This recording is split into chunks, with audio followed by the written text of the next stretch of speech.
This isn't really a question, it's more a statement for you guys, because I don't see it going around enough for content creators. It's thank you for all of your hard work. Oh, thank you. So Appreciate I that. just really appreciate what you do. You're not worthy. Thank you so much. Thank you so much. That's my favorite one. Yeah. You win the no prize. Do you guys feel that the online nature of the series affected the production or the recording or anything like that? I don't know. I don't think it affected production or recording. I think it affected the fan response to it, because the first thing I said when we all started seeing negative comments about it, but I think it was just a lot of changes. Transformers fans like things to be a certain way.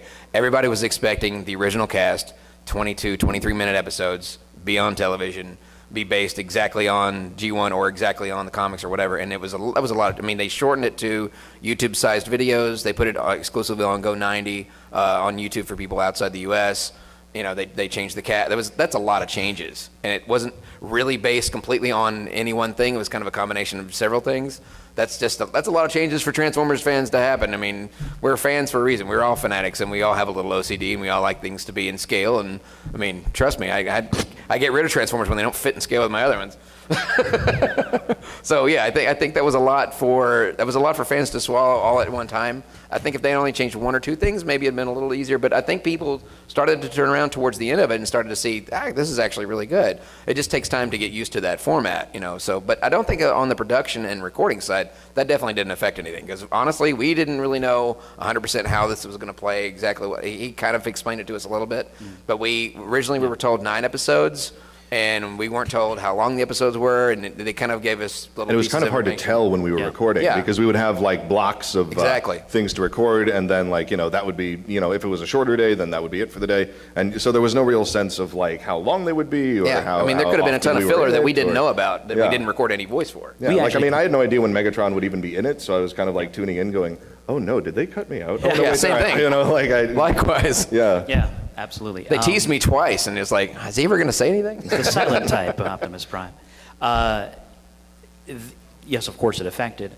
The nice thing about the series, though, and this is something you'll notice if you watch them all back to back, now that you can, if the logos are taken out at the beginning and the end, when you watch them separately, there's one that's very much action-oriented, there's one that's very much people talking, you know. It's like watching Law and Order one episode and then watching The Expendables in the next episode. That was a combiner that fell apart next. Yeah, that's 3. Not again. Yeah, there it is. If you watch them all together, it actually has all of the if you combine them all of a regular together. movie, precisely. 5. So that, you know, that page 20, page 80 script writing rule type thing, it flows really nicely. So right after this crazy action, suddenly there's Starscream doing his Top Gun thing, and then there's more crazy action, and then there's concepts of betrayal. How is the plot going to thicken?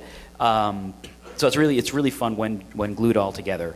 It's just a different option. Just And they squeezed it all into a shorter amount of time than they would have for a normal series, where they would have added a lot of. I mean, look at the regular Transformers shows. There's always the filler episodes that are just for fun, just for the younger kids. There's some that are just more for the older fans. But sometimes they add stuff on purpose to stretch these things out so they can get to the arc. You know, we didn't have as much time to get the arc across, so they kind of gave you the Reader's Digest version, so they cut out a lot of the excess stuff that you've been like, this one episode is really great, but this other one is just kind of like filler. You know, can't wait for the good episode to get, you know, we didn't have filler. Yeah.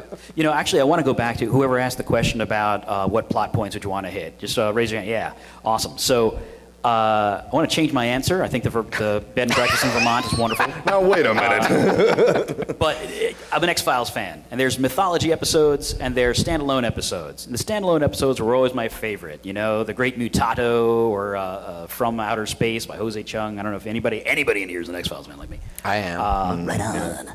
So I would love to see some standalone episodes that have nothing to do with the plot and just nonsense happening. And maybe, you know, the Vermont thing could fit in there. With Sassy Megatron. I'm picturing you like the dude. Alternate universe. Oh, yeah. Really brought the room together. It's kind of wonderful. Thank you. All right, thank you, man. Appreciate it.